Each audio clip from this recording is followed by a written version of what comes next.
Sejam todos bem-vindos e bem-vindas a mais um episódio do podcast Talma, um podcast para os perplexos, para aqueles que buscam a verdade.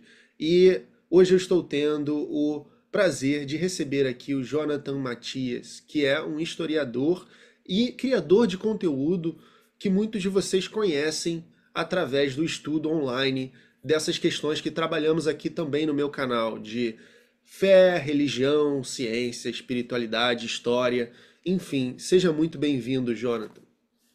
Tá certo, muito agradecido pelo convite, por estar aqui compartilhando um pouco do conhecimento histórico com o público.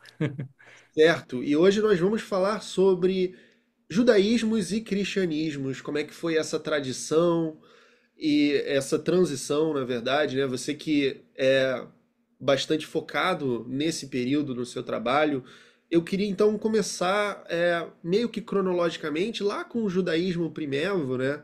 Em qual ano o culto a Yahvé, se é que essa é a pronúncia mais adequada, não sabemos, aparece primeiro na história? E em qual contexto? O Deus Yahvé, nós começamos a observar ele surgindo ali por volta assim, o início desse primeiro milênio. Então, nós estamos ali por volta do ano 900, por aí assim. Hum. Só que existe a possibilidade de ele ser ainda uma divindade mais antiga. O grande problema disso é que nós não temos evidências arqueológicas o suficiente que demonstrem sobre esse Deus. Então, nós dependemos em grande parte daquilo que se encontra na literatura bíblica, que é aquilo que é chamado de o Antigo Testamento, né? Então, hoje em dia, muito daquilo que a gente pensa e daquilo que a gente estuda sobre as origens dessa divindade advém também desse material do Antigo Testamento. Como, por exemplo, no livro dos Juízes, tem uma parte dele que eu até tenho anotado aqui certinho qual que é para pegar exatamente o verso, que é de onde boa parte dos especialistas tiram que talvez o deus Yahvé tenha vindo do sul do território de Judá e Israel, então talvez ali por Edom, por ali assim, que é Livro dos Juízes, capítulo 5, verso 4 a 5, que é talvez um dos textos mais antigos da Bíblia hebraica, do Antigo Testamento, que é Yahvé, quando saístes de Seir, quando marchastes para fora do campo de Edom, a terra tremeu, o céu também derramou, né, e ali dá continuidade. Então, se esse texto realmente for bastante antigo, o que muitos especialistas e exegetas consideram que seja, isso pode ser um indício de que ali é onde se originou essa divindade e que gradativamente foi adentrando para o território de Judá e de Israel, ali assim. Então, é por ali assim que essa divindade surgiu. Então, mas nós não sabemos exatamente quando que ela surgiu. É uma coisa já opaca para nós, né? Então, talvez ali por volta do século XII, XI, antes da Era Comum, em algum momento ali assim. Mas o interessante é que se essa hipótese estiver correta, de que essa divindade surgiu no sul, isso significa que Yahvé é um deus originalmente árabe, que então foi adotado pelos antigos judaítas, e até se tornar então uma divindade adorada como sendo um Deus único. Certo, você pode elaborar um pouco mais esse contexto de politeísmo, se é que podemos falar nisso, de uma espécie de panteão com El, Baal, como é que funcionava isso e como é que a Vé ganhou esse destaque todo? Sim. Na verdade, os cananeus ali, que onde eles habitavam, existia um panteão com diversos deuses. Tinha Baal, tinha Asherá, todos eles.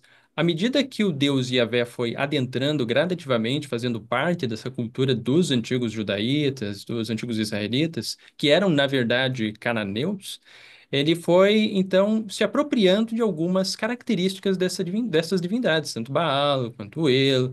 É interessante até. Desculpa te interromper. Você falou Sim, que eles eram originalmente cananeus. No Antigo Testamento, a gente tem isso. Yahvé condenando, né, uma espécie, para usar uma terminologia moderna, de praticamente um genocídio de cananitas em determinado ponto da história, justificando que aquela é a terra, né, que é a terra sagrada e tal. Sim. Quando é que ocorreu historicamente essa separação? Nós somos israelitas, eles são cananitas. Essa separação ela ocorre especialmente após o exílio babilônico. porque grande parte desse material que fala a respeito da expulsão dos cananeus, do extermínio realmente de muitos deles, são materiais que foram construídos nesse período, especialmente pela classe sacerdotal depois do exílio babilônico. Então, muitos desses textos, eles são uma retroprojeção daquilo que eles estavam tentando ali fazer parte agora uma nova cultura que eles estavam tentando criar ali para os que estavam retornando do exílio babilônico. Mas isso, obviamente, que esses materiais ali, o que é o Pentateuco, também o livro de Josué, que mostra o extermínio de muitos povos cananeus, não é algo que ocorreu historicamente. É uma retroprojeção feita pelos sacerdotes do Templo de Jerusalém após o exílio babilônico. Existem pouquíssimos textos que são anteriores ao exílio babilônico. Um dos mais antigos desse texto tem alguns pergaminhos. Eu acho que eu tenho ainda uma ilustração desse pergaminho aqui também, que eu tenho várias ilustrações aqui no meu tablet, que às vezes eu recorro a elas. Tem Ketef Hinnom, tem aqui, acho que dá para mostrar aqui, se o Hã? pessoal conseguir ver. Ó, Ketef Hinnom. Ah, legal. São pergaminhos de prata. Esses daqui são os mais antigos textos conhecidos do Antigo Testamento. Eles são datados ali por volta do século sétimo, sexto, antes da Era Comum. Que contém um trechinho de números, que é da bênção sacerdotal, só com algumas variantes ali, né? Então, basicamente, esse é o único texto que nós temos de evidência material que, de fato, existem antes do período do exílio babilônico. Existem, claro, muitos outros textos que provavelmente são anteriores a esse período, como provavelmente também aquele de Juízes, que fala sobre Iavé, vindo de Edom, essas coisas assim. Mas boa parte dos textos da conquista dos cananeus são do período pós-exílico, né? Então, Uhum, seria por ali assim. uhum. E Não sei falando, se deu para responder ali a pergunta. respondeu. Falando no problema dos textos, parece que tanto na tradição judaica quanto na posterior cristã, os textos vão sendo apropriados e reeditados, interpolados. ah, então a gente pode dizer que o mais antigo dos textos é esse de Números. Não, o que nós temos de evidência material seria o mais antigo. Não significa que ele é de fato o texto mais antigo. É que materialmente o que nós podemos pegar é esses textos ali. Que são essas placas de metal de Ketefino. É, Mas na parte do Pentateuco, no livro de Josué, Juízes, também Samuel, com certeza existem materiais ainda mais antigos. Mas o que é complicado é nós sabermos exatamente que materiais são esses que são tão antigos assim. Então é aí que entra exegese e entram hipóteses para tentar entender o que seria mais antigo, mas sem nunca haver uma certeza absoluta. Mesmo o exegeta mais especializado em Antigo Testamento, mesmo assim ele não vai ter uma certeza sobre as hipóteses que ele levanta. Ele vai tentar juntar alguns indícios a partir do seu material para levantar ali hipóteses de como esse material surgiu, mas sem nunca ter uma certeza absoluta. Infelizmente, para boa parte da história antiga, não só do povo de Israel, mas história antiga de vários outros povos, dos gregos também, existem muitas coisas que para o historiador acaba ficando opaco, porque falta materiais, falta mais evidência documental, porque ela se estraga com o tempo. Então, a gente depende muitas vezes de hipóteses e não tem muitas certezas, né? certo. Ah, sobre essa tradição específica que a gente está tratando, um lugar geográfico é muito central, que é a tal da Canaã, que foi e continua sendo um território muito disputado, um território que é tido por sagrado por diferentes povos. Você podia falar um pouco sobre essa história de Canaã? Como é que ela ganhou essa importância que tem nas escrituras? Em si, a grande importância dela foi porque surgiu ali essa ideia do Deus Yahvé e surgiu ali esse monoteísmo que se espalhou ao redor do mundo, né? Então, se nós voltássemos no tempo, ali ao período persa, ao período helenístico, ela era uma área que não tinha, assim, uma grande relevância cultural para aquele povo. Ela tinha, sim, uma relevância, de certa forma, política e para os mercadores daquele tempo, porque o território de Canaã ele é como se fosse uma ponte entre o Egito e o restante do Oriente. É ali que faz parte do crescente fértil. sem as pessoas passarem por essa região, elas teriam que enfrentar o deserto da Arábia, essas coisas assim, o que não funcionaria. Então, muitos comerciantes, tropas militares, quando, por exemplo, os Seleucidas tentavam invadir os Ptolomeus do Egito, ali no período helenístico, eles tinham que necessariamente passar pela terra de Canaã, né, ou terra de Judá, a província de Yehud. Então, essa era a importância em si dessa província. Mas culturalmente, na antiguidade, a importância dela era praticamente irrelevante. O que demandava em si eram os grandes impérios, começando com o Império Babilônico, depois tivemos também o Império Egípcio, depois nós tivemos as conquistas de Alexandre o Grande, que fizeram com que a Grécia, ali, a cultura grega, se disseminasse por toda aquela região. Depois teve também Roma e assim sucessivamente.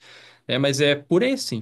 Agora, esse território ele começou a ganhar uma proporção realmente significativa após o nascimento do cristianismo, e que então ali é que se originou essa religião, que se tornou então uma religião mundial e depois influenciou também a religião islâmica, que hoje, então, essas três religiões monoteístas, né, dominam praticamente, estão em todas as partes do mundo. Então, ali é que ganharam. Mas na antiguidade não tinha assim uma importância cultural significativa. Interessante. E antes de entrar no cristianismo, quais são as principais linhas do judaísmo hoje e no que elas se diferenciam? Você poderia falar um pouco sobre isso? Sim, sim.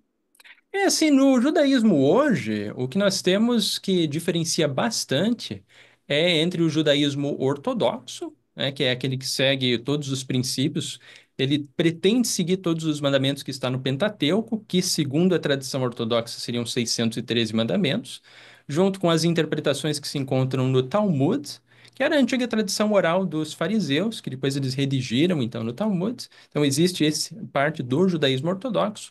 E um contraste em relação a esse judaísmo ortodoxo é o judaísmo reformista, que ele já não segue todos esses mandamentos, ele é mais um judaísmo mais secularizado e mais preocupado em si com a cultura judaica, a preservação dos costumes judaicos, do que propriamente uma crença ou uma coisa mais dogmática.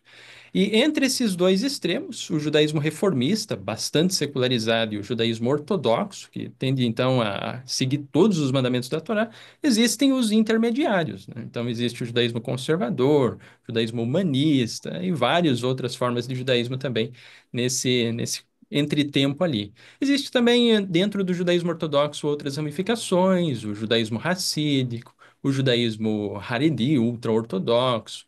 Existe também a diferentes culturas, tem a cultura judaica Askenazi, que é especialmente ali mais da região norte da Europa, tem a Sefarade, que já vem ali da Península Ibérica, envolvendo Portugal e Espanha, que tem umas diferenças culturais, né? Então, por exemplo, no sistema que eles fazem o serviço na sinagoga, existe o Sidur dos Askenazim, existe o Sidur dos Sefaradim, que é um pouco diferente, como eles fazem a leitura da Torá. Então, é por ali assim, né? São esses assim as diferenças do movimento judaico nos dias de hoje. Ainda até no meu canal, eu quero mais para frente abordar sobre cada um desses judaísmos, que também é um tema que desperta curiosidade também. Com certeza, porque é um lado mais obscuro, assim, para pessoa que não é da, digamos, cultura judaica ou próximo disso, né? Parece que o judaísmo é uma coisa só, mas parece que há quase tantas variantes quanto o próprio cristianismo, né? É uma coisa Sim, sim. plural.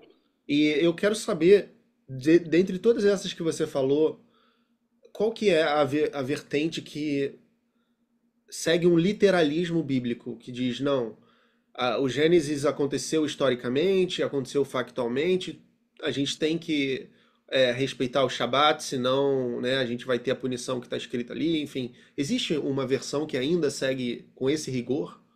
Sim, é o judaísmo ortodoxo Haredi, a tradição Haredi do judaísmo ortodoxo. Normalmente é bem fácil de identificar os Haredi porque eles se vestem com um chapéu preto, um terno preto, camisa branca, né? Que até eles às vezes brincam que parece um pinguim, né? Eles têm aquele chapéu bastante peludo em algumas festividades, né? Que é o Streisel, acho que é o nome daquele chapéu, coisa assim. Então, aqueles lá, eles são extremamente rigorosos em a literalidade mesmo da Torá e da Bíblia hebraica que eles seguem. Então, por exemplo, eles rejeitam a seleção natural das espécies, eles consideram isso como sendo praticamente uma heresia, não aceitam de forma nenhuma. Para eles, o mundo tem quase 6.000 anos, eles estão no ano 5.700 e algumas coisas agora, que é o calendário judaico, eles aceitam literalmente essa data, realmente, como desde vindo ali de Adão e Eva, de fato. Então, eles são bem mais fechados. É curioso até que eles têm algumas crenças dentro desse movimento que lembra até um pouco o período medieval, né? Que mantém-se assim, como, por exemplo, crença em amuletos. Eles ainda têm crença em reencarnação, de que pessoa pode reencarnar em um animal, que existem algumas vertentes da Kabbalah que têm esse tipo de crença. Então já é uma cultura bem mais fechada. Até muitos deles nem sequer têm a televisão, para não se contaminarem com aquilo que não seria voltado apenas ao estudo da Torá e dos profetas, né? Então é uma cultura bem mais fechada. Então esse é o movimento mais fechado, é o judaísmo ortodoxo Haredi, que normalmente o jornal, quando ele vai apresentar, né, as mídias em si, eles falam que é o judaísmo ultra-ortodoxo, Uhum. né, que é esse daí que é o mais fechado mesmo Questão deles. de graus mesmo, né? Ultra-ortodoxo, ortodoxo. Sim, Mas é interessante que no caso do judaísmo ultra-ortodoxo, eles, como você disse, são fechados. E isso leva para várias discussões políticas sobre o judaísmo. Mas um ponto é que eles não fazem proselitismo, como por exemplo sim, pastores que poderíamos chamar de ultra-ortodoxos no cristianismo, né? sim, Onde há muito proselitismo. Então, esse é um dado interessante. Me parece assim que sim.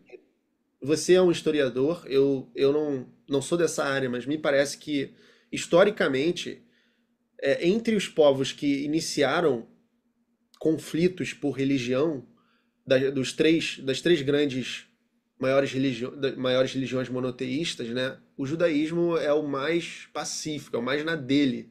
E pode ter sido talvez o mais perseguido. O que que você acha E, dessas. de fato, boa parte do judaísmo ele foi, especialmente após a revolta de Bar Kokhba, que ocorreu ali entre o 132 e 135 da Era Comum, então século segundo, em que houve uma revolta contra o Império Romano, que foi a última das três revoltas judaicas ali.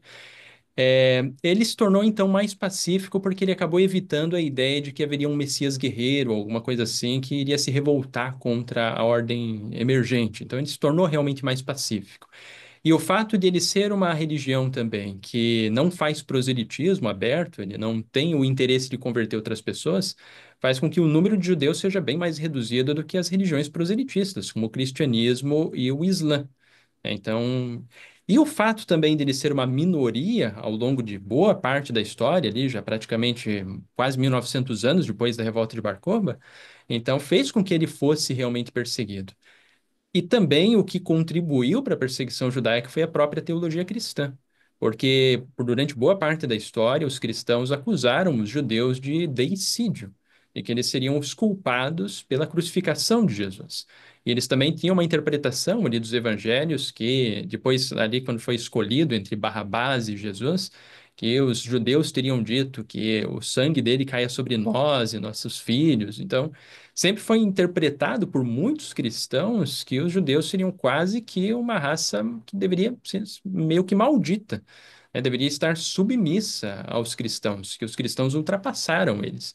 Então, isso de fato acabou levando muitas perseguições ao longo da história.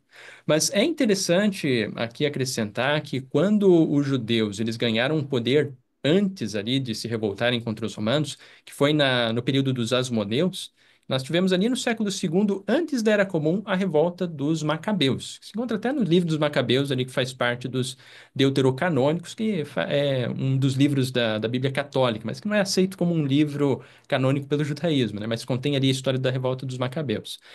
A partir daquele momento, a província da Judéia, ela ganhou ali uma autonomia e teve o governo dos Asmoneus. E um desses governantes asmoneus, que foi João Hírcano, e também os seus sucessores, eles conquistaram povos, eles queriam expandir o seu território e converteram à força os edomitas e outros povos ali ao judaísmo. Então, por exemplo, Herodes o Grande, ele era descendente de Edom. os seus antepassados foram convertidos à força ao judaísmo por esses dali. Então, é interessante porque a ideia de que os cristãos e os islâmicos converteram à força também ao longo da história, isso também ocorreu com o judaísmo, quando ele tinha ali meios de fazer isso, né? Mas se nós desconsiderarmos isso ao longo de boa parte de sua história, a partir do momento que eles perderam a revolta contra os romanos, então eles se tornaram uma minoria que não fazia proselitismo, em grande parte perseguida, de fato. Isso aconteceu. Sim, e hoje em dia é uma religião menor também, né? Muito Sim, esquece desse detalhe, mas parte disso talvez se deva ao Holocausto, né? Porque, enfim, é bastante gente. E hoje, sim, às vezes dizem, ah, mas o judaísmo nem é tão expressivo. Bom, temos que considerar isso também na equação, né? Quando for sim, compará-lo com o número de fiéis, por exemplo, do Islã, do cristianismo. Pelos que você mencionou aí, parece que o colégio em que eu estudei, como eu te disse em off, eu fui criado numa cultura judaica por causa da minha família materna, que segue o judaísmo, é, é um colégio reformista, que parece estar sim, mais preocupado com essa questão cultural, tanto que não era muito forte essa coisa do. Tinha às vezes aulas de Tanar, aula de hebraico, o próprio Shabat, mas era muito rápido na escola e tal. E não era, não tinha essa coisa da vestimenta e tudo. Então, é um colégio normal, exceto por algumas disciplinas, sabe? sim, É muito diferente, eu imagino, do que a educação que os racídicos recebem. sim. E os racídicos e Haredim, né, E que são os ultra-ortodoxos. Eles seguem já um método de educação que é bem mais fechado, de fato. O principal educação que as crianças e depois os jovens, e na parte que vão avançando também em idade adulta fazem, eles vão para as chamadas yeshivot, que são as escolas judaicas para estudar a tradição. Então, a principal preocupação deles ali é como interpretar a Torá, o Pentateuco, e especialmente o Talmud, que é uma vasta, assim, expressivo realmente, quase uma coleção enciclopédia de tradição de como interpretar o Pentateuco. Então, eles passam ali o dia todo discutindo sobre coisas relacionadas ao Talmud, né? É uma literatura realmente bem vasta e interessante. isso é um ponto crucial que eu queria tocar também. Existe uma, falando em interpretação, existe uma vertente no judaísmo que não vai pegar esses textos arcaicos e vai vê-los literalmente, mas sim buscar ver através de texto, como se Yahvé, ó, Deus, fosse uma espécie de espírito que tivesse se comunicando, né, historicamente. E que, Sim. então, qual é esse judaísmo? Quem o representou? Esse judaísmo que ele não é tão rigoroso é realmente a parte do judaísmo reformista. Hum, Só que isso varia de acordo com as escolas, ele não tem uma unidade de pensamento em si. Mas ele muito se baseia naquilo que se encontra ali na Torá, ele não interpreta literalmente aquilo tudo. Por exemplo, se nós, como historiadores e muitos exegetas, afirmarmos aqui que Moisés não escreveu o Pentateuco, o judaísmo reformista ele aceita plenamente essas ideias. A diferença é que ele interpreta ali que foram tentativas humanas de se aproximar do divino. uhum, E que, embora isso dali não reflita algo que realmente aconteceu, foi uhum. como as pessoas, naquele período histórico, estavam tentando se aproximar do divino. E que isto poderia ainda hoje ser atualizado, reinterpretado para a nossa cultura, para que nós também, de alguma forma, possamos, então, nos aproximar do divino, né? Fazer contato com o divino. E também os princípios éticos, os princípios morais, eles também buscam, né? Rejeitando aquilo que seria as partes mais arcaicas. Mas não existe em si um pensamento unificado entre essas correntes. Muitas vezes, uma sinagoga reformista vai ter um ensino que é diferente de outra sinagoga reformista. Não há uma unidade conjunta de todas elas, né? Então seria por aí assim. Os sábios judaicos, por exemplo, o Rabino Lubavitch, ele não era alguém que lia por trás do texto, ele era alguém que enfatizava a literalidade mesmo da Torá. É o Rebbe de Lubavitch, né? Que ele acabou falecendo em 1994, foi o sétimo Rebbe da Chabad Lubavitch. Essa tradição, já que ele fazia parte da tradição do judaísmo racídico. Só que o judaísmo racídico ele é um pouco mais fechado, ele se aproxima em algumas partes do judaísmo Haredi, que seria o ultra-ortodoxo, porque existem rabinos que são bem fechados no judaísmo racídico, que interpretam que Gênesis deve ser entendido literalmente, enquanto que outros são um pouco mais abertos. Eles não têm um dogma fechado. Então, por exemplo, o Rebbe de Lubavitch, eu não me recordo exatamente o que que ele pensava sobre Gênesis. Mas o que eu já li sobre ele, que fizeram uma pergunta para ele quando ele ainda estava vivo, é se seria correto nós buscarmos vida em outros planetas, como por exemplo a ideia de buscar vida em Marte, na qual ele respondeu que sim, que a humanidade deve empenhar todos os esforços para buscar vida em Marte, porque se encontrar, isso significa então que o poder de Deus de dar a vida não está limitado somente ao planeta Terra, mas sim a todo o universo conhecido, né? Então ele tinha uma abertura a mais para a ciência. Eu só não me recordo se especificamente ele interpretava literalmente o Gênesis, mas dentro da Rabbad existem pessoas que não fazem isso. Uhum. Tanto tem um rabino, se não me falha a memória, que é da Rabbad Lubavitch, que é um Nosson Slifkin. Se não me falha a memória, ele pertence a Rabbad ou já pertenceu. Ele escreveu um livro sobre a ciência da Torá. Esse livro eu li em 2009. Ele tentava conciliar a seleção natural das espécies com aquilo que a gente encontra na Torá, tentando fazer um intercâmbio entre esses dois mundos, né? E ele aceitava plenamente a seleção natural, a evolução, entendendo que aquilo que está em Gênesis deveria ser interpretado mais em um sentido mais figurativo, como se fossem várias eras que se passaram e não dias literais realmente. Então, existe essa diferença de pensamento também. Sim, eu suponho que ele não deva ter dito o mesmo sobre Êxodo. Ah, sim, sobre Êxodo, não. Não, né? Não, aquilo ali Sobre Êxodo é uma questão não. fechada para eles.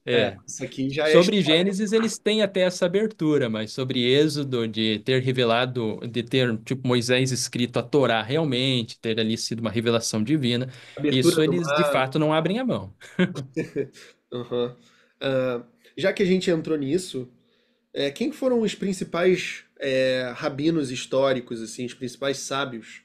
Porque a gente fala muito dos santos no cristianismo, né? No Sim. judaísmo, o que seria análogo a isso? Alguns personagens, como Maimônides, quem você poderia falar um pouco pra gente?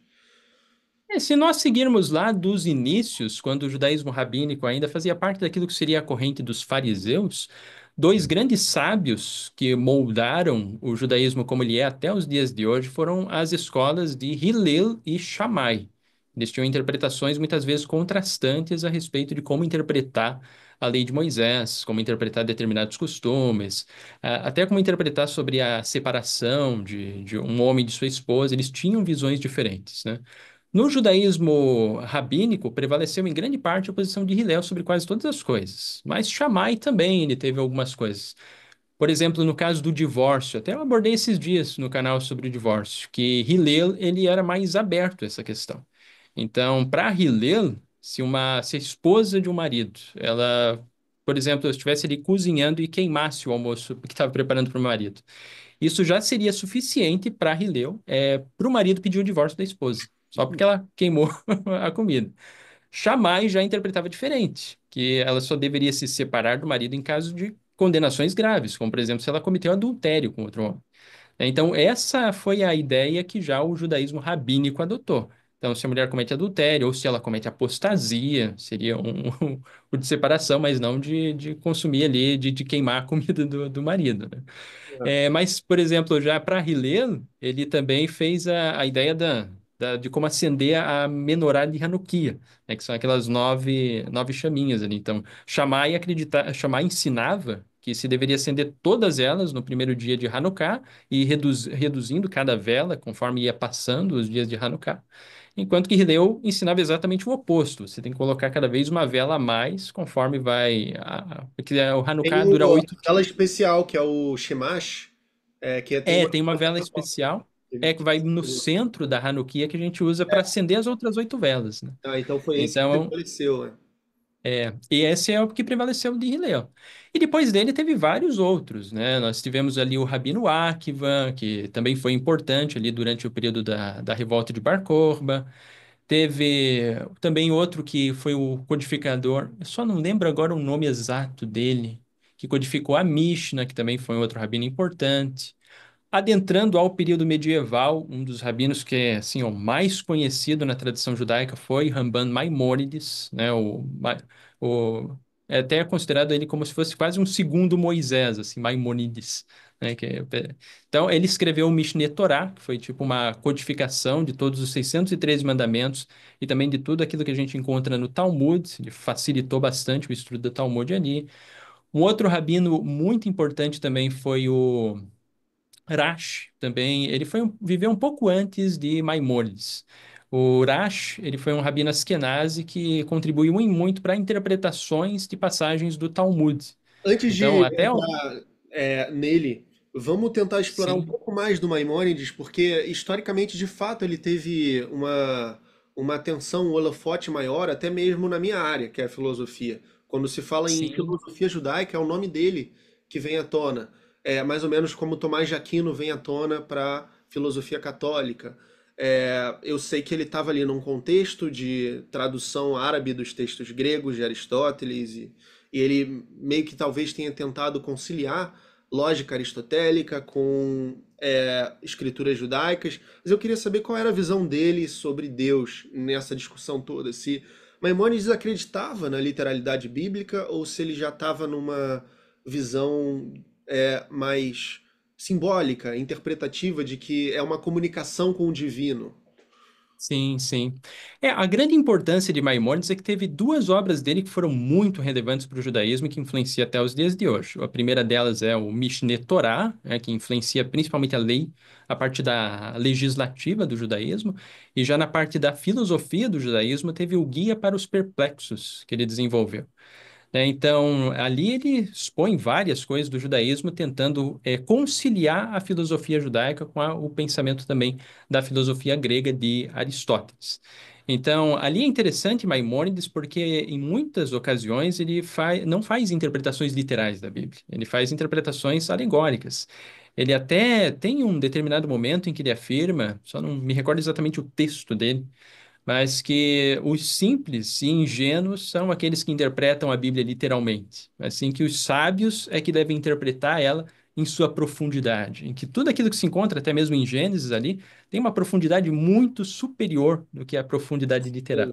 Com certeza. Então, isso também contribuiu bastante para o desenvolvimento do judaísmo e até mesmo essas ideias de não interpretar Gênesis ou a criação de forma literal.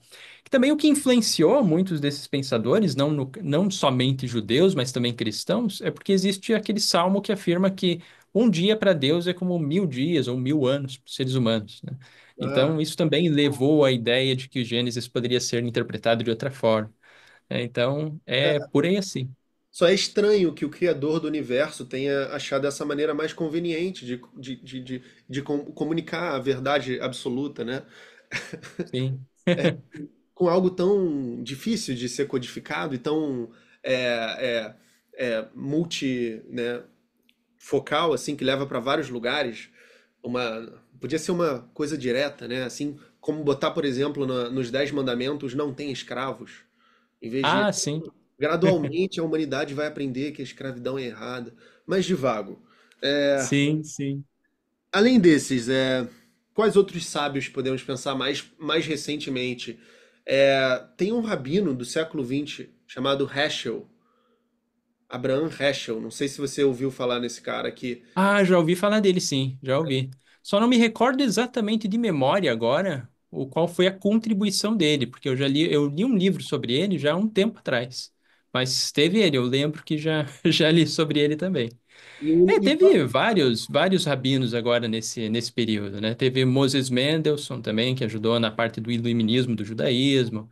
Então, houve várias contribuições ali.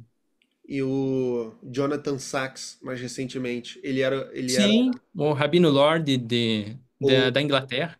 ele era reformista ou ortodoxo? Até onde eu já li, eu li muito sobre ele nas revistas Morachá, que eu tenho assinatura delas, da editora Safra, e sempre que eu li, ele se identificava como judeu ortodoxo. Só que Uhum. ele não era daquela ortodoxia Haredi, extremamente fechada. Ele já tinha uma abertura maior para o mundo, né? Para assim, para a cultura secular. Então, ele até mesmo afirmava que os judeus devem frequentar universidades, mas mantendo sempre as suas tradições de guardar fielmente o Shabat, né, o sábado, guardar plenamente as festas, observar as leis de Kashrut, e alimentos puros e impuros, fazer também o estudo da Torá, fazer as rezas utilizando o tefilim, utilizando o talit, essas coisas assim que se identifica como judeu, né? Eu tenho uma história, não é uma história, mas um fato curioso sobre isso, que existe as sinagogas da tradição Lubavitch no Brasil, existem programas para jovens judeus irem estudar o judaísmo, até mesmo pagos. Tipo, amigos meus da escola iam um ou outro, assim, e recebiam por estar lá como judeus, exercendo o seu judaísmo, sabe? O que eu achei Sim. bem curioso, bem peculiar, né? Sim, sim. É interessante que existem algumas dessa vertente da Chabad Lubavitch, também do judaísmo Haredi, isso ocorre, em que, principalmente os homens, né, que os homens recai a obrigação para os homens de estudar a Torá segundo a tradição judaica. Então eles recebem um pagamento para isso. Porque muitas vezes tem muitos pais de família, realmente, eu digo que tem esposa, seus filhos, que ele não faz outra coisa a não ser ficar na yeshivá estudando Torá e Talmud e literatura judaica tradicional. Então ele recebe para isso, para poder, porque senão não tem como a sua família se manter. E no caso de algumas comunidades que são mais pobres, que também existem, muitas vezes é a esposa dele que tem que trabalhar fora para poder sustentar o marido ali estudando Torá o dia todo. Olha. É uma cultura bem diferente, Uhum. bem diferente mesmo do que a gente está acostumado, assim. E a mística judaica, a Cabala? O que que é a Cabala? E a Cabala ela começou a ser desenvolvida especialmente ali. Já existia em si a ideia de misticismo desde a antiguidade, existiam textos antigos, mas principalmente a partir da ideia do período medieval, e começou a ser o desenvolvimento do Zohar, que é um livro que normalmente ele é atribuído como se alguém tivesse escrito lá na antiguidade, século segundo, por ali assim, mas que na verdade hoje, através da moderna exegese, nós sabemos que ele é uma obra medieval, né? Surgiu ali entre o século XII e XIII, por ali assim. Então, a Cabala, ela tenta pegar partes, especialmente da Torá, e fazer alegoria em cima disso para que tivesse, então, um contato maior com o divino a partir dessas coisas que são alegorizadas. Eles usam muito numerologia também, pegando igual aqueles códigos da Bíblia, que a gente já, que às vezes aparece por aí alguém que tentou codificar que determinadas letras, um espaçamento, você consegue encontrar ali significados, coisas assim. Tem até gente que diz que encontra o tombamento lá das Torres Gêmeas em códigos da Bíblia, né? Então a Cabala também faz esse tipo de especulação, assim. Ela também faz negócio de amuletos, tenta especular a respeito dos nomes divinos, de como fazer rituais para expulsar demônios, uma série de coisas assim.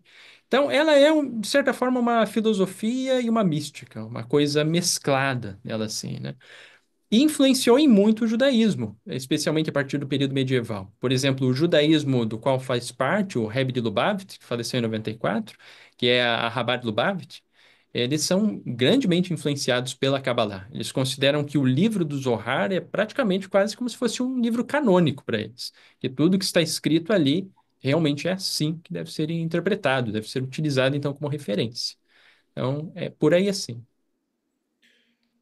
Agora, sobre o contexto de transição, como é que era o contexto judaico na época do surgimento do cristianismo?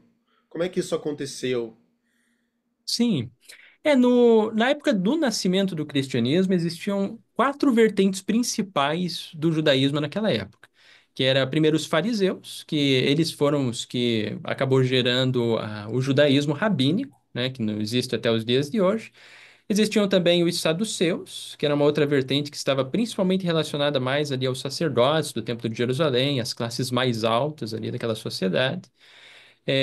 Existia também os essênios, que eram um pouco mais afastados. Eles consideravam que os sacerdotes eram uma classe corrupta e que precisavam, então, ali buscar purificação para aguardar a vinda do Messias. E também existiam aqueles que eram mais radicais, que eram os zelotes, que eles foram eles, os zelotes, e depois ainda houve uma divisão dos zelotes, que foram os sicários, que acabaram se revoltando e gerando aquela revolta dos judeus contra os romanos, que acabou causando a destruição do Templo de Jerusalém. Então, essas são as quatro vertentes Foram os principais judeus que que existiam. começaram a briga. Foram esses judeus mais extremistas.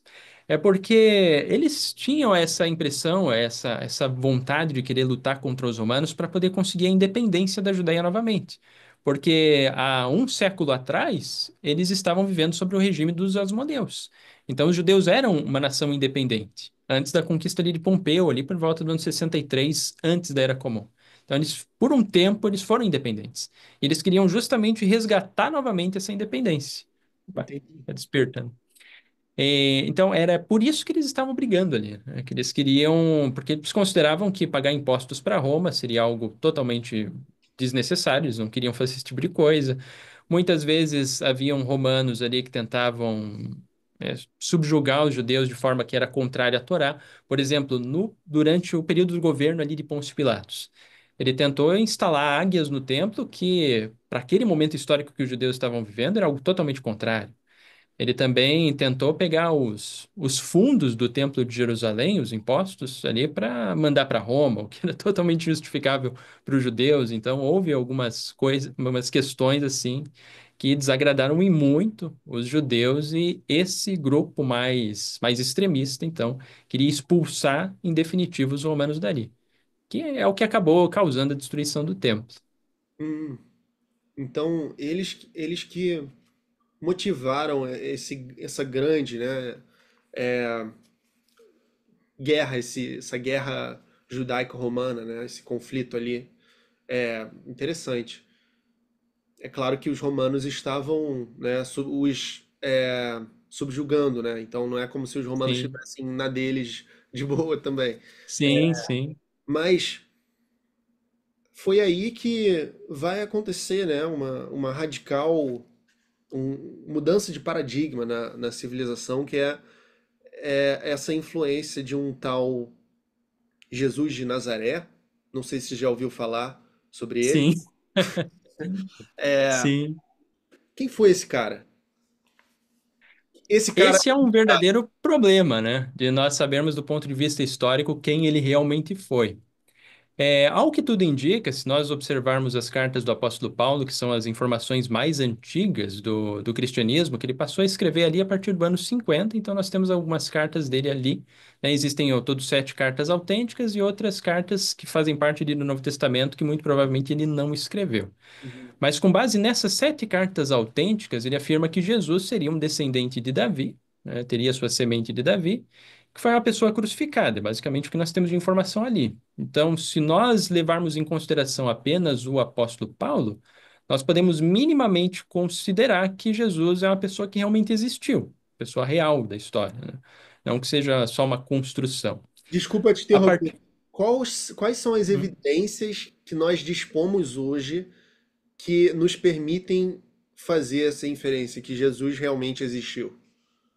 A única evidência que nós temos, assim, de evidência são partes documentais. Então, a gente não tem nenhuma evidência arqueológica que conecte diretamente a Jesus. Até mesmo por isso que existem alguns historiadores, embora pode-se contar no dedo, são praticamente um historiador com doutorado em história no mundo que defende a ideia de que Jesus não existiu, que é Richard Carrier, que no caso ele leva e diz que não, esses textos não podem ter absolutamente nada de histórico. Já ele faz uma crítica extremamente radical. Mas todos os demais historiadores ao redor do mundo consideram que ele existiu. Mas nós apenas temos realmente documentos ali escritos que remetem a essa existência dele, sendo o primeiro deles as cartas de Paulo, que informam alguma coisa, vindo depois os evangelhos, que nós devemos tomar muito cuidado, porque eles foram escritos cerca de 40, 60, 70 anos depois de Jesus, tem muita coisa ali que é lendária, não remete ao Jesus histórico, né? Foi transmitido de geração em geração ali de cristãos, um para o outro, essas coisas assim. Depois nós temos os demais livros que fazem parte do Novo Testamento, que são os mais antigos, né? Que é o material cristão mais antigo ali. Temos também alguma coisa na patrística, como Clemente Romano, que ainda é do primeiro século. Temos o Didaquê também, que é finalzinho do primeiro século, que menciona sobre Jesus. E algumas fontes do mundo greco-romano, Isso que né? eu Que sendo, acho mais relevante, porque sim, cristãos falando que Jesus existiu não acrescenta tanto quanto outras pessoas falando que Jesus existiu. Quem são essas outras pessoas? de certa forma, para o historiador, os cristãos terem falado isso é importante porque eles é que estavam em contato com essa tradição, né? Então, a relevância desses que não eram cristãos, ela não tem assim um impacto assim tão forte quanto É, os próprios materiais cristãos, mas eles também são importantes. O mais antigo deles é Flávio Josefo, né? Nós temos ali em Antiguidades Judaicas, ele menciona uma parte ali que fala sobre Jesus, e se não me engano, acho que em Guerras Judaicas também, ele menciona sobre Tiago, o irmão de Jesus. Então nós temos ali esses dois que estão vinculados a ele. E temos ainda mais dois. Só não tô lembrado agora bem qual que era esse daí. Era o. Agora me veio branco na memória. será que era o Plínio, Plínio Jovem? É Plínio Jovem Suetônio. Peguei aqui. Esses dois que menciona também são os mais antigos, né? Então seriam, no caso, finalzinho do primeiro século, início do segundo, Flávio Joséfo, Plínio Jovem e Suetônio. São esses E três ali que fazem essa menção dele. excluindo o Flávio Josefo, esses outros dois, o que que eles falam sobre Jesus, basicamente? Ele fala muito pouquinha coisa, só fala, e até é interessante isso porque eles não têm um impacto assim tão grande, porque boa parte do que eles falam sobre Jesus é que, na verdade, eles ouviram dos cristãos. Então, não tem assim uma relevância muito grande para estabelecer a historicidade de Jesus com base neles, né? Porque não é uma fonte independente. Então, Flávio Joséfo menciona que Jesus ali realizava milagres e que foi crucificado a mando de Pôncio Pilatos. Mas de onde ele obteve essa informação? Provavelmente dos próprios cristãos, que já existiam em um número relativamente bom ali no tempo de Flávio Joséfo, que é final do século I. Temos ali Tácito e Suetônio também que falam um pouco a respeito de Jesus, mas também somente por conta de eles terem ouvido os cristãos falando deles. Tem um que é o Plínio Jovem, que fala também sobre Jesus. Se não me falha a memória, é ele, que ele menciona que alguns cristãos na província dele estavam ali sendo julgados porque não queriam oferecer sacrifícios aos deuses tradicionais de Roma. Então ele escreve uma carta ao imperador justamente perguntando o que que nós podemos fazer em relação a eles. Devemos condená-los? Como é que nós vamos proceder em relação a ele ali? Sim. Então, essa é uma questão interessante também. Ele menciona ali, no caso desse material, que são cristãos que adoram a Jesus como se fosse um Deus, né? Então, é um material que menciona ali. Mas também, assim como os demais, ele não tem uma contribuição tão significativa para a historicidade de Jesus. Se fosse colocar aqui como o que mais é importante para estabelecer a historicidade de Jesus, seria as cartas de Paulo, que mencionam muito pouca coisa, mas que é o suficiente se realmente estiver correto ali o que ele está escrevendo, que ele seria uma pessoa, um judeu que existiu e que foi crucificado. Basicamente isso daí. Aí o que nós construímos sobre Jesus e a sua vida depende dos evangelhos, que é a questão complicada, porque é necessário determinar o que seria histórico e o que não seria histórico em cada parte, em cada perícope, cada pedacinho ali do evangelho, que é uma coisa difícil de ser feita. Certo. Por isso que eu insisti nas fontes externas ao cristianismo, porque eu imagino que eles não vão ter uma agenda de atribuir certos milagres ou atos lendários em torno da figura, né? Como a gente encontra nos evangelhos. Sim, Mas tem também aquela conspiração de que Jesus pudesse ter sido uma criação totalmente romana, dos próprios romanos. Eu já vi pessoas falando sobre isso na internet, e eu sei que você sim. rejeita completamente essa hipótese. Por que que ela é uma hipótese tão absurda para você? Na verdade, ela não é só absurda para mim, mas para todo historiador sério que estuda a história do cristianismo não concebe ela como sendo real. É porque existem vários problemas. Essa hipótese, ela, hoje em dia, que é o livro que eu já li que menciona sobre essa hipótese, é o Messias de César, né? Que é um livro, esqueci agora o autor. Foi entrevistado até pelo Shaolin esses dias, o autor dele. Me fugiu a memória agora o nome dele especificamente. Mas basicamente o que ele desenvolve, que é essa ideia de que os romanos teriam construído Jesus, seria para evitar que os judeus se revoltassem novamente contra Roma. Então, a criação de Jesus teria ocorrido ali durante a dinastia dos Vespasianos, né, os imperadores romanos ali, que era uma forma de os judeus terem ali uma ideia de um Messias que não iria se revoltar novamente contra os romanos. Mas os historiadores eles não aceitam isso por uma série de razões. A primeira delas é que se nós observarmos a história do Império Romano, os romanos nunca tentaram em nenhum momento de sua história fazer uma engenharia social desse tipo. A forma que os romanos faziam para subjugar uma nação era guerrear contra ela e quem desobedecesse era punido das formas mais terríveis possíveis. É, essa é uma questão, por exemplo, as guerras púnicas que os romanos tiveram ali contra Cartago. Durou um século. Não houve nenhuma tentativa de engenharia social para eles não se revoltarem contra o Império Romano. Estavam Foi meio sempre ali. Assim anacrônico. como, É. assim como ocorreu com todos os outros povos ali ao redor, os povos da Gália, da Inglaterra, ali os alemães, os germânicos, era tudo na base da guerra, realmente. E a revolta dos judeus contra os romanos não foi assim tão grande. Eles conseguiram resolver ela de forma até rápida. Ela começou no ano 66 e terminou em 73. Então, se eles se revoltassem de novo, os romanos enviavam outras legiões e acabavam com essa revolta. Assim como aconteceu na revolta que veio depois, a revolta de Bar Kokhba, que também não durou muito tempo para o Império Romano. Foi de 132 a 135. Era algo relativamente rápido de eles acabar ali. A Roma tinha uma máquina de guerra que, para aquela época, realmente era extremamente avançada. Um outro ponto também que torna essa teoria extremamente absurda é a falta de materiais. Ela não existe nenhum tipo de evidência documental ou histórica de ninguém mencionando que os romanos estavam fazendo isso.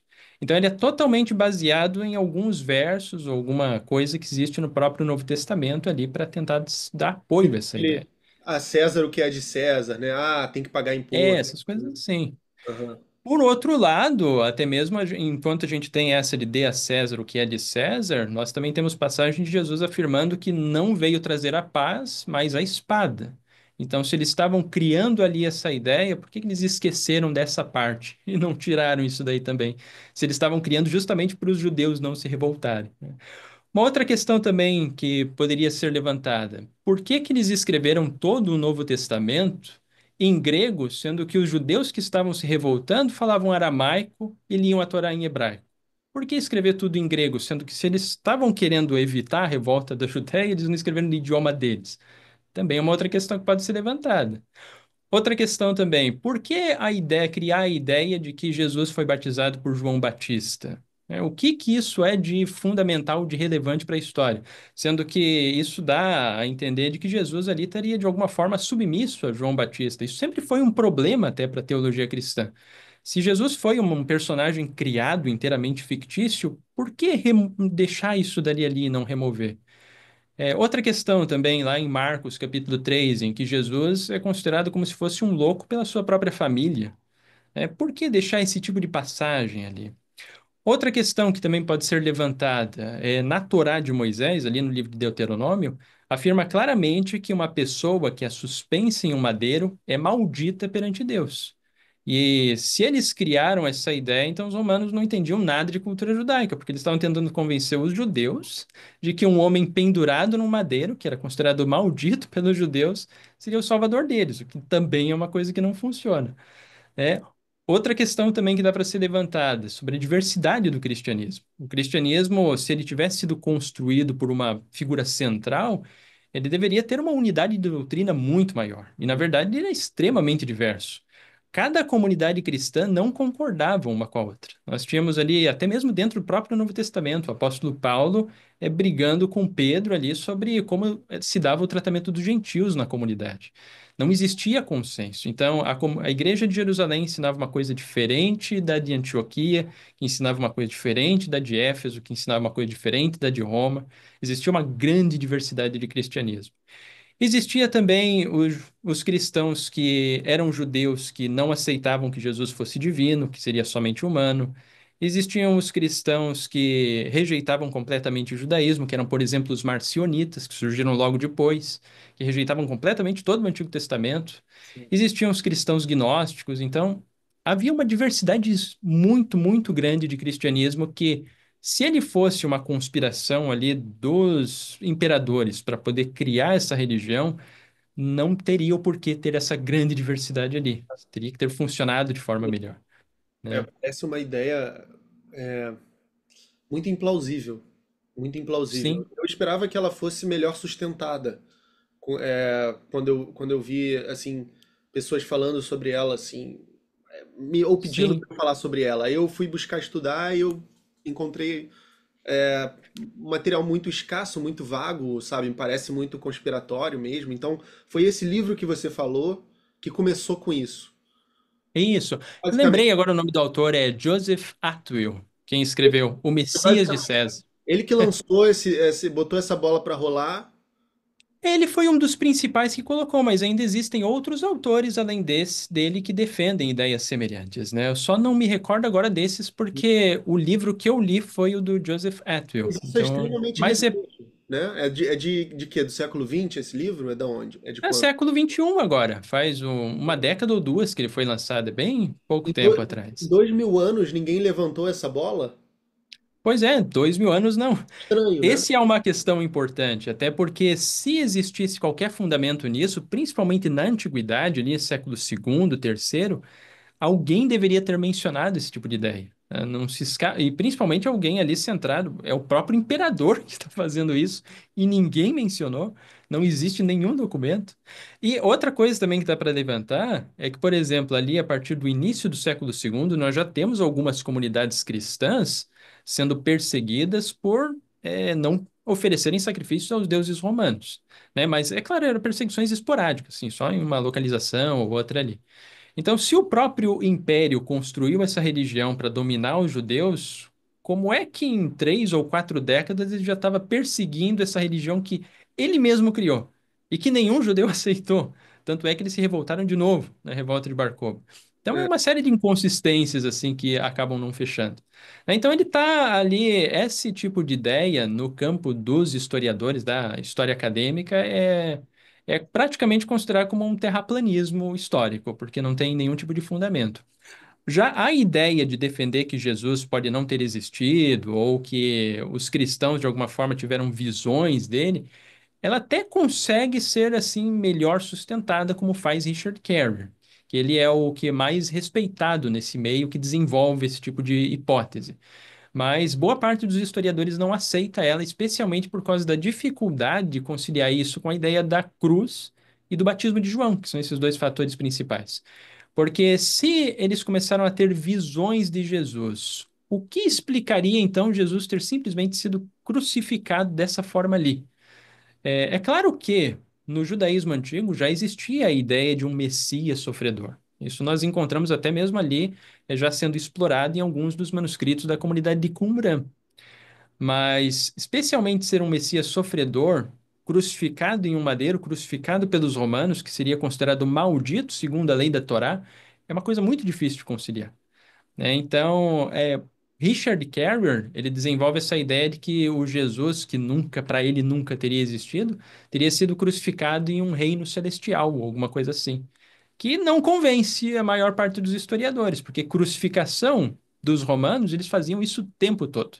Então, parece ser muito mais racional nós concebermos que realmente houve um judeu que se revoltou de alguma forma contra Roma ou contra a polícia do Templo de Jerusalém, que foi crucificado e que dali começou a surgir uma nova religião, porque as pessoas que seguiam ele começaram a pensar que estavam tendo ali visões dele ressuscitado. E interpretaram isso que fazia parte da escatologia judaica como sendo o início do fim dos tempos. Porque no fim dos tempos, para o judaísmo, ocorreria a ressurreição dos mortos. Então, Jesus seria a primícia dos que dormem, o primeiro que foi ressuscitado, e logo depois iria dar continuidade à ressurreição. Então, isso é uma coisa até interessante de nós levarmos em consideração sobre as origens do cristianismo, porque para nós hoje, que estamos vivendo quase 2.000 anos depois de todos esses eventos, o cristianismo é uma religião já bastante ali fixada, bem organizada nos dias de hoje. Mas para aqueles primeiros cristãos que viveram ali no século I, o fim era uma coisa iminente para eles. É por isso que o apóstolo Paulo não estava nem um pouco preocupado como ele iria fazer para comer, dormir ou exatamente o que, assim como os demais apóstolos. Eles queriam tentar converter o máximo de pessoas possíveis, porque para eles o fim era iminente, era algo que ia acontecer talvez no mesmo ano que eles estavam vivendo, em poucos anos. Eles tinham que pregar, salvar o máximo, mais rápido possível, a maior parte de pessoas que eles conseguirem, porque o fim para eles era iminente, era uma escatologia urgente para eles ali. Então, esse era o cristianismo nascente, né? O cristianismo primitivo, essa urgência de pregar para o maior público possível aceitar a mensagem que eles tinham a oferecer. E a É gente por acha aí, isso assim. na Bíblia, né? Na Bíblia, em algumas passagens dos evangelhos canonizados, a gente vê que Jesus estava dizendo de uma maneira que não é muito ambígua, parece bem clara de que o fim dos tempos está próximo, na própria geração dele, né? Então, Sim, sim, eu até vejo, tipo, se esse cara é o criador do universo que se fez homem, ele não ia, ele não ia errar uma coisa assim, sabe? sim. É que essa ideia de que ele é o criador do universo que se fez homem, né, é uma ideia já muito posterior, que os cristãos primitivos não tinham esse tipo de crença. Ela foi se desenvolvendo gradativamente ainda. Em parte por influência da cultura greco-romana, em que os imperadores também, eles tinham essa divinização depois que eles morriam, meio que ascendiam ao céu, né? Então, tudo isso contribuiu para formar essa ideia teológica de que Jesus seria Deus feito homem. Mas isso não existia no cristianismo primitivo, ali, primeiras décadas de existência dele. Esse é um ponto que o Bart Ehrman levanta, como Jesus se tornou Deus, né? O que Jesus disse, o que Jesus não disse. Jesus não Sim, disse necessariamente que ele era Deus, né? A gente não sim. tem evidência disso. Ele só menciona isso de forma um pouco mais, assim, indo nessa direção no Evangelho de João, É, que é. tem uma afirmação que ele fala: Eu e o Pai somos um. Né? Mas é o É mais quem vê a tardio, mim né? O mais, ele, é o mais tardio dos evangelhos. Ele foi esse desenvolvido só evangelho, ali no século II, início do século II. ele é o evangelho que Jesus tem uma clareza do seu estatuto divino muito diferente dos outros, né?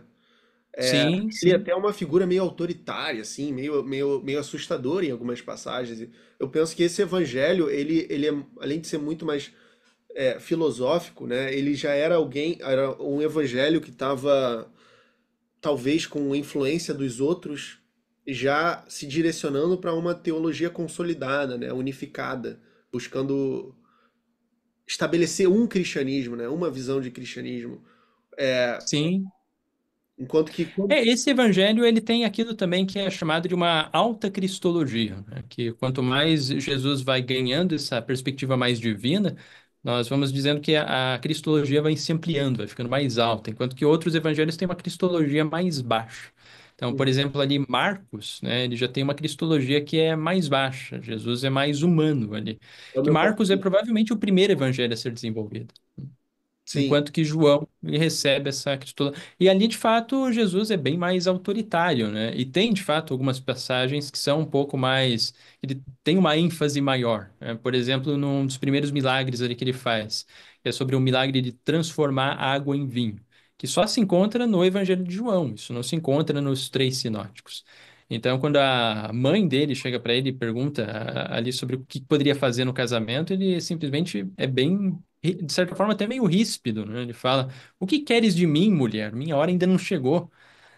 Quando ele vai falar com Nicodemos também, que Nicodemos pergunta para ele: Como assim tem que nascer de novo, né? Que ele explicava lá sobre aquele que teria o espírito, aquele que deveria chegar a Deus, deveria nascer de novo. Nicodemos não compreende essa mensagem e ele simplesmente fala: És o mestre em Israel e não entende o que eu digo, né? Ele também, muitas vezes, ali no Evangelho de João, ele culpa bastante judeus, diz que assim, a forma como o judaísmo e os judeus são vistos no Evangelho de João já é bem mais ríspida do que nos evangelhos sinóticos, em grande parte porque isso está refletindo também aquilo que os cristãos estavam vivendo ali no início do segundo século, em que existiam muitos cristãos que ainda frequentavam sinagogas e estavam sendo expulsos, porque os judeus estavam considerando que quem dizer que Jesus é Messias deve sair daqui, deve ser expulso da sinagoga, ser tratado como herege. Então, esse evangelho ele reflete esse pano de fundo histórico ali dos cristãos, finalzinho do primeiro século e início do segundo século. E sobre essas visões de Jesus ressuscitado, o sucesso de público do cristianismo e esse grande alastramento histórico que ele passou a ter até se tornar primeiro a religião do imperador, de um imperador, e depois a religião oficial do império, com outro imperador. Como é que isso aconteceu? Como é que você enxerga de um ponto de vista histórico, factual, essa credulidade, essas. Muita gente leva para o lado da dissonância cognitiva, né? Eu quero saber como é que você vê isso. Por que que ficou tão famoso? A mensagem que os cristãos tinham para apresentar para aquele público era uma mensagem muito convidativa. É que o cristianismo ele era uma religião simples, ele não exigia tantos ritos complexos como ocorria em outras.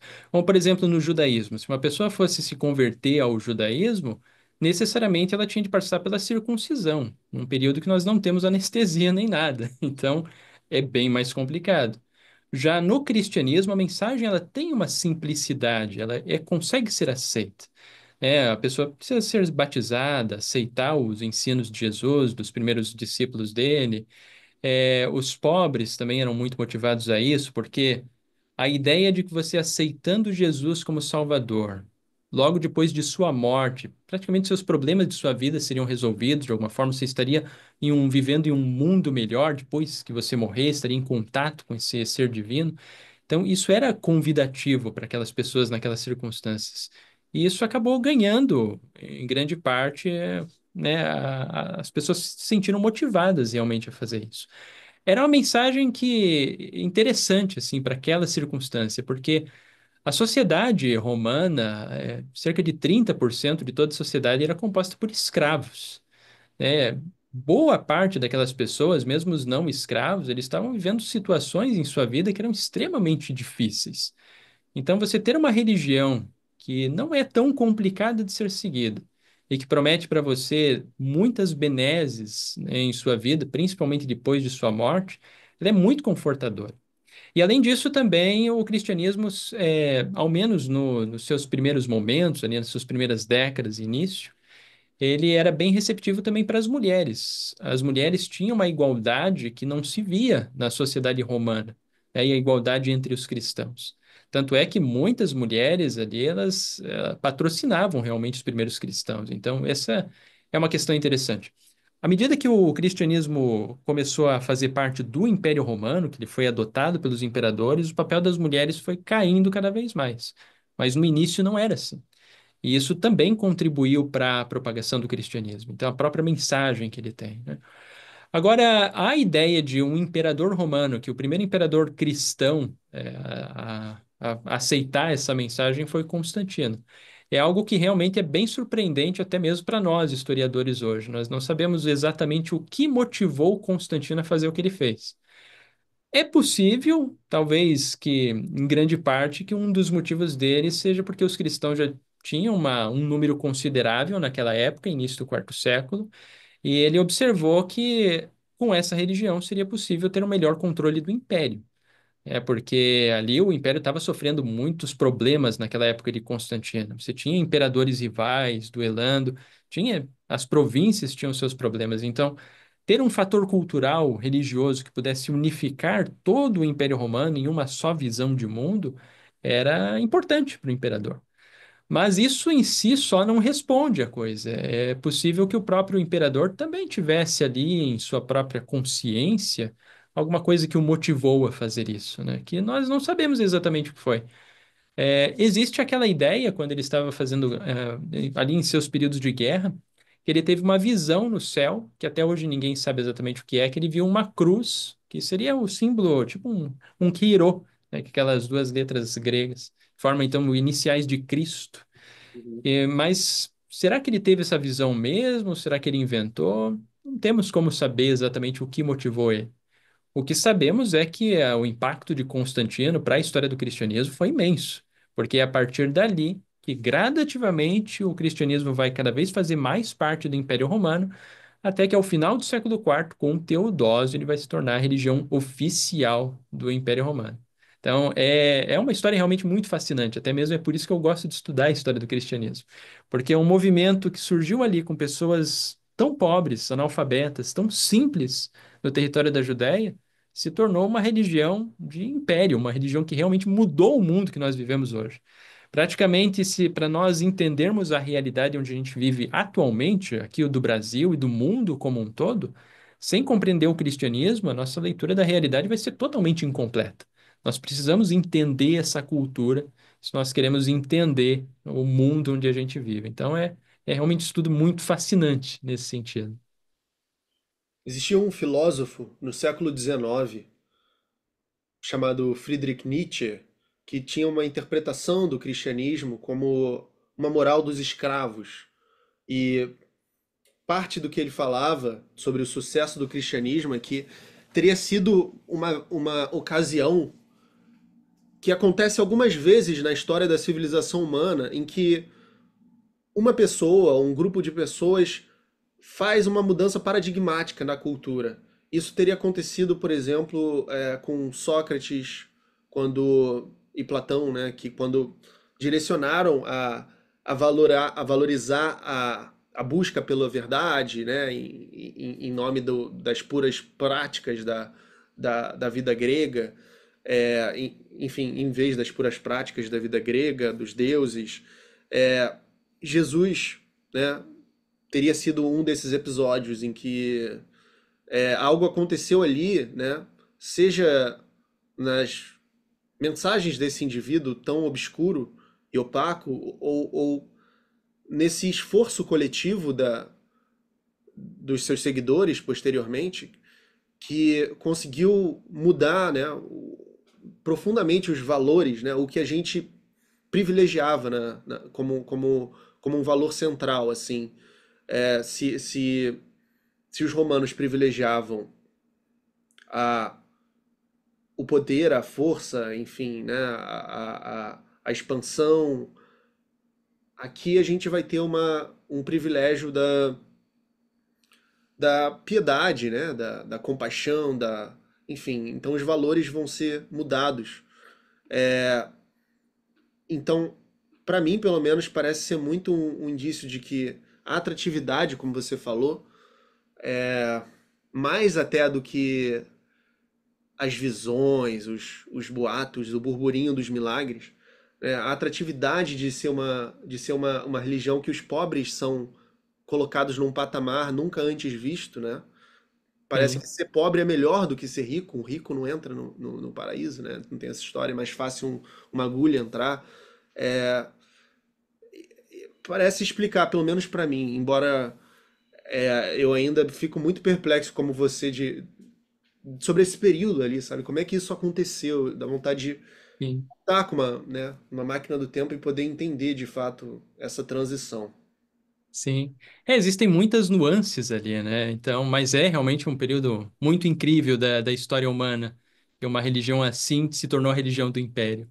E é curioso essa ideia que, de fato, uma das mensagens que nós encontramos ali no Evangelho, que é atribuída a Jesus, é de que é mais fácil um camelo passar pelo buraco de uma agulha do que um rico entrar no reino, né? É. E é curioso porque nos dias atuais nós vemos meio que o oposto disso em muitas comunidades evangélicas, em que hoje um pastor que é rico, né, um líder religioso muito rico, é normalmente entendido como abençoado, o que é justamente o oposto da mensagem de Jesus conforme esse ensinamento ali. Uhum. Até mesmo em um outro encontro que ele teve com um jovem rico, ele falou que se queres ser perfeito, venda tudo o que você tem e dê aos pobres. E assim você terá uma abundante riqueza no céu. Então, e também é ao contrário do que hoje nós temos aí na teologia da prosperidade, né, em que é o oposto desse ensino de riqueza ali de Jesus. Então, isso é interessante. E, de fato, não foram os milagres ali, em si, os milagres do próprio Jesus histórico como figura, talvez isso tenha influenciado, sim. Ele talvez tenha realizado algum tipo de cura ou alguma coisa assim que motivou as pessoas a seguirem ele, os primeiros ali. Mas posterior a isso, é a própria mensagem que os cristãos tinham a oferecer para os romanos, para os não-judeus, que motivou o crescimento dessa religião, e não o milagre em si que ela tinha ali. Então, é uma questão bem interessante mesmo, Se você curiosa. parar para pensar, o- os pobres, as mulheres, os escravos são a maioria na prática. Sim, Então, pô, esse é um bom negócio para eles, né? E juntando-se, eles conseguem se sobrepor à minoria, que são os ricos, os poderosos, enfim. sim, Jonathan, foi um prazer enorme essa conversa. Eu espero que tenha sido agradável e eu não tenha te pressionado tanto com o meu anseio pelas precisões, pelas datas, pelos nomes, enfim, e que você tenha curtido. Se você quiser sim, divulgar alguma coisa, enfim, trazer uma mensagem final para o público, fique à vontade. sim. E eu agradeço muito ao convite, né? Foi realmente muito bom estar aqui hoje. Claro que às vezes eu não me recordo exatamente de nomes específicos, né? Que faz tempo às vezes que eu já li sobre um assunto ou outro, mas acredito que deu para compartilhar um pouco aí da visão. E para aqueles que quiserem conhecer mais sobre a história do cristianismo, sobre cultura judaica, né? Convido a conhecerem o meu canal, que é Prof. Jonathan Mates. Agora, nessas últimas semanas, eu dei uma atenção maior aos shorts que eu vi nos comentários dos vídeos lá do YouTube. Que tinha gente que comentou que gosta de assistir só short porque chega do trabalho rápido e quer assistir alguma coisa e assiste por ali. Então, vou fazer alguns shorts a mais aqui pro canal. Mas também tem materiais mais completos lá, vídeos mais longos, com até mais de 30 minutos de duração, assim como cortes também de lives, umas pequenas assim, pedaços ali de conhecimento que a pessoa vai conseguir ter. Em si, esse é o meu trabalho ali no YouTube, especialmente esse foco em história do cristianismo, história judaica e também as suas culturas, que eu no futuro pretendo expandir também para outros, que eu gosto muito e estou buscando me aprofundar ainda mais, é sobre a cultura islâmica, que eu também quero abordar no futuro no canal, que é E bem falta, né? interessante também. Sim, É a sim. terceira temporada do Yavé, né? Sim, poderia ser considerado uma terceira temporada. Vai ser Sim. certamente interessante explorar isso. Então é isso, pessoal. Se inscrevam no canal do Jonathan, que muitos de vocês já conhecem. É um canal bem grande, que já está completando quase 10 anos. Vai estar aqui na descrição o link. E até a próxima. Muito obrigado por assistir.